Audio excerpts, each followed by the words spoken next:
Welcome to the Chess Angle. In this episode, we are going to discuss chess openings and the amateur player.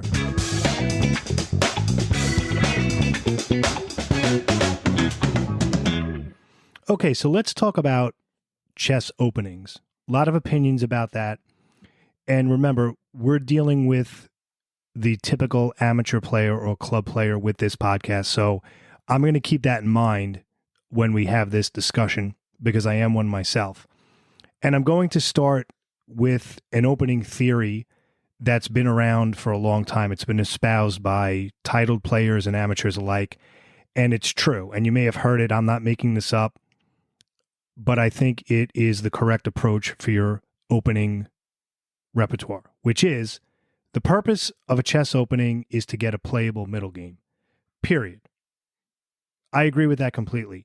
If you have a middle game that's playable, if you are equal, slightly better, or much better, then your opening was good.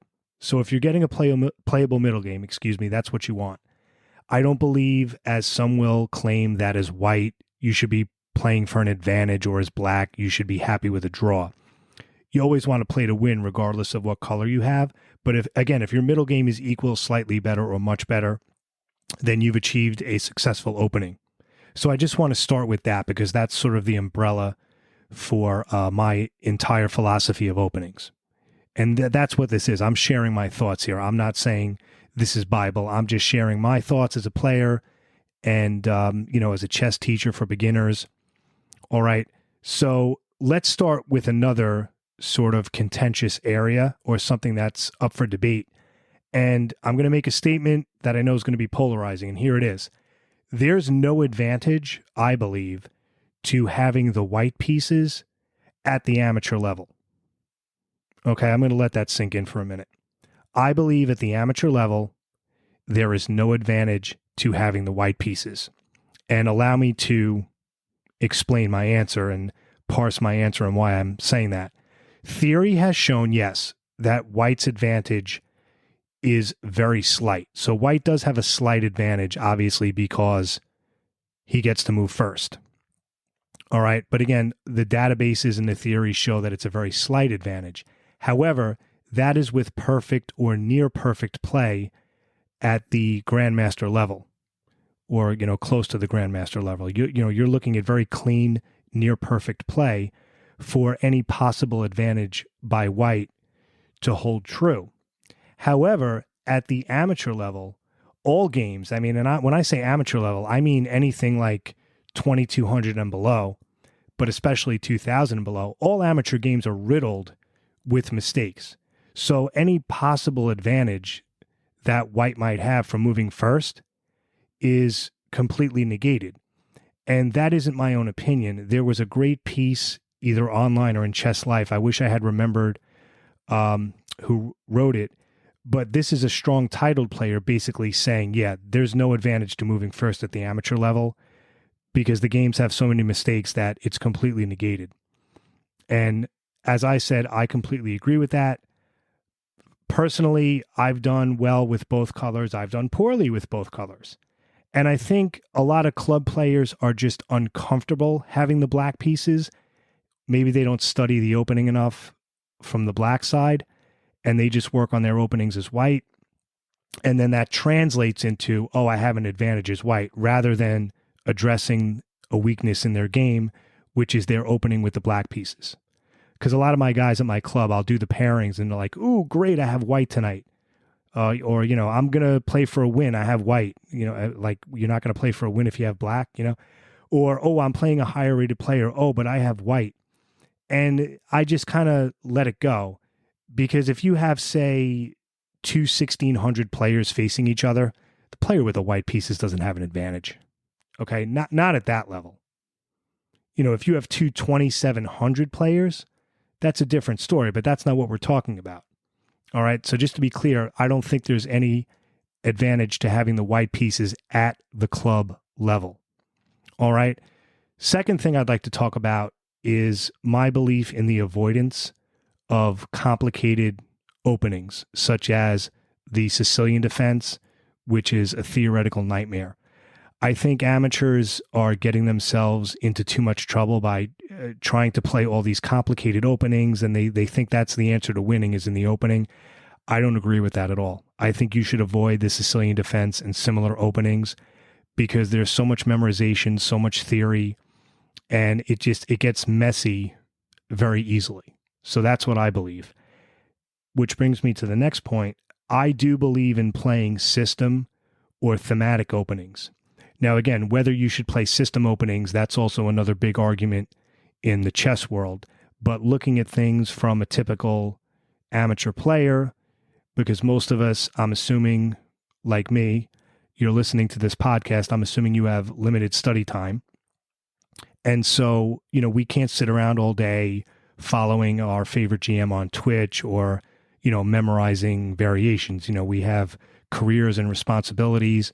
And, some of the titled players need to understand that. So we need an opening system that's still effective, but that we can use, practically at the club level without having to study it for hours so that we can use our limited study time for other things.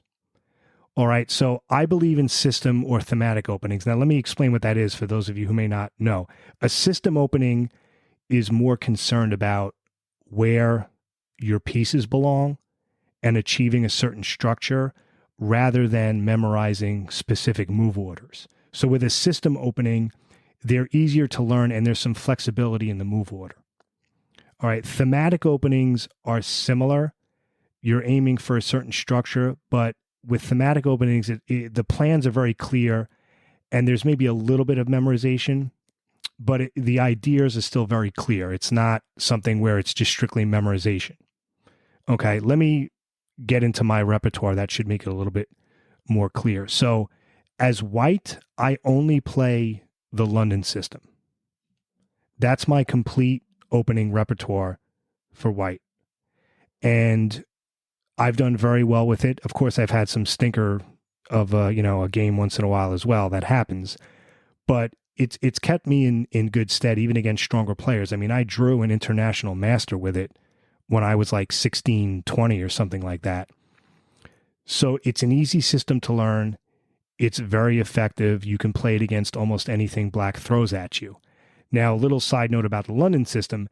If you look at YouTube or research it, it's been getting some criticism. In fact, there's one IM who has a video about the London system where it's a scathing diatribe against it. He basically says it's going to hurt your development. It's a boring opening. It's a lazy person's opening and don't play it. I completely disagree. It's a very solid opening, yes. And it generally tends to be more positional than tactical, but it's not boring. My games, rather, are never boring. And I've done well against it. And the other thing is, a lot of players hate facing the London. Even the IM that I drew with it said that. So why are you telling amateur players with limited study time to avoid an opening that works, that's effective, and where many players don't even like facing it? That's a good thing. If your opponent hates the opening you're playing, that's a good thing. And many GMs and IMs actually advocate for the London. I mean, for every titled player that says avoid system openings in the London, I can show you just as many that are for it. And Magnus has used it even. They have it in their bag of tricks, some of these titled players. So I think system openings, I could go on and on, but I'm just going to say I think system openings in the London system gets a bum rap. It's a solid opening. You'll do very well with it. And when, your opponent is the player with the black pieces, they often don't know how to play against it or they're very uncomfortable. And if black is an attacking player, oftentimes they try too hard and they just blunder the game away. I've won many games with the London just by keeping a solid position, and black tries too hard to break through and I just steamroll him. That's happened many times. So that's what I play as white. As black, I play the French defense against e4, and against d4, I play the Nimzo or the Queen's Indian defense. And against the English opening, which is 1c4, I've been doing well with b6, B as in boy, b6, where I'll fianchetto, and it often transposes into a Nimzo or a Queen's Indian.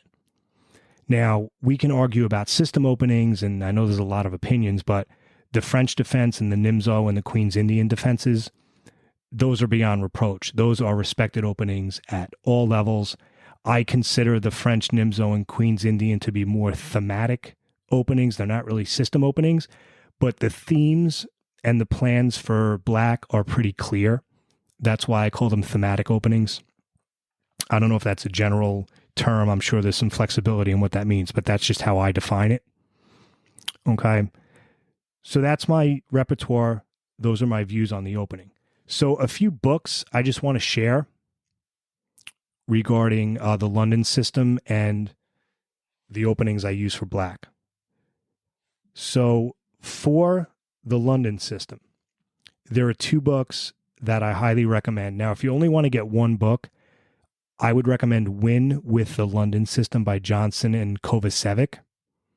And if you want a secondary book, Play the London System by Cyrus Lakdawala. I hope I'm pronouncing those correctly. Win with the London System is written almost like a textbook. It's very clear, very easy to understand with a lot of excellent explanatory prose. Well, it's written like a good textbook, I should say, right? We've all read horrible textbooks, but it's very thorough. The first part of it is all illustrative games against pretty much anything black can throw at you, all the different black setups. And then the second part is an analytical section, which goes over specific lines. And then Play the London System by Cyrus Lakdawala is more just illustrative games. All right, but again, if you just want to get one book, Win with the London System is outstanding. Now, for the black pieces, I use the Starting Out series by Everyman Chess, which is excellent. Now, of course, whatever your white opening is, you can use it as well. I'm just, letting you know what I do. I use those separate London books. But regardless of which opening you're talking about, the Starting Out series by Everyman Chess is outstanding. A lot of diagrams, a lot of excellent written explanations. It makes the ideas very clear. It's not one of those books where it's just like endless mind-numbing variations. The Starting Out series is very, very good.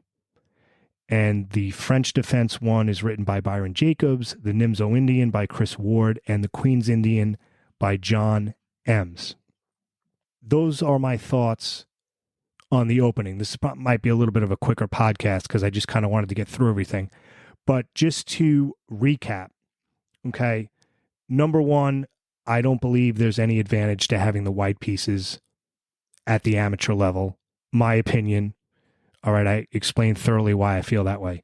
Second, I believe you should avoid complicated theoretical openings. It's not necessary. It's going to cause problems, and you can spend your time studying other things. And the third thing is, I do believe in system or thematic openings. I don't think it's going to hurt your play or anything like that. And it allows you to spend the limited study time you have on other things, right? We all need work on tactics, maybe on middle game strategy, on the end game, things like that. And I also just want to end with, I do believe you should play the same openings all the time. I know that's another controversial thing, but think about it. If you keep playing the same openings over and over, you're going to know what to expect, and there's no surprises, and you'll have better games. Whereas if you keep trying all these different openings, you're going to have to figure out something new every time. But by sticking with the same repertoire, you're going to be familiar with the setups. And as a result, you'll be able to move, quicker, responsibly, but quicker, and you'll use less time on your clock, so you won't run into as many, time pressure issues. Something to think about. That's also something that's been advocated by much stronger players than myself. Okay, just to stick with the same repertoire. That's not something I'm making up for myself. A lot of people feel that way and advocate for that. And look at Bobby Fischer, for example. All right, arguably one of the greatest or the greatest player of all time. He very rarely varied his repertoire. He played E4 as white. He very rarely played anything other than E4, right? And then as black, against E4, he played the Nardov Sicilian, I believe. And against D4, he played the King's Indian defense. And he rarely strayed from that. And that's Bobby Fischer. So it's something to think about. Just get your opening repertoire set and stick with it. And then you're set for your tournaments, and then you can spend your study time analyzing your game and doing other things. So just my thoughts on the opening phase of the game for the amateur player.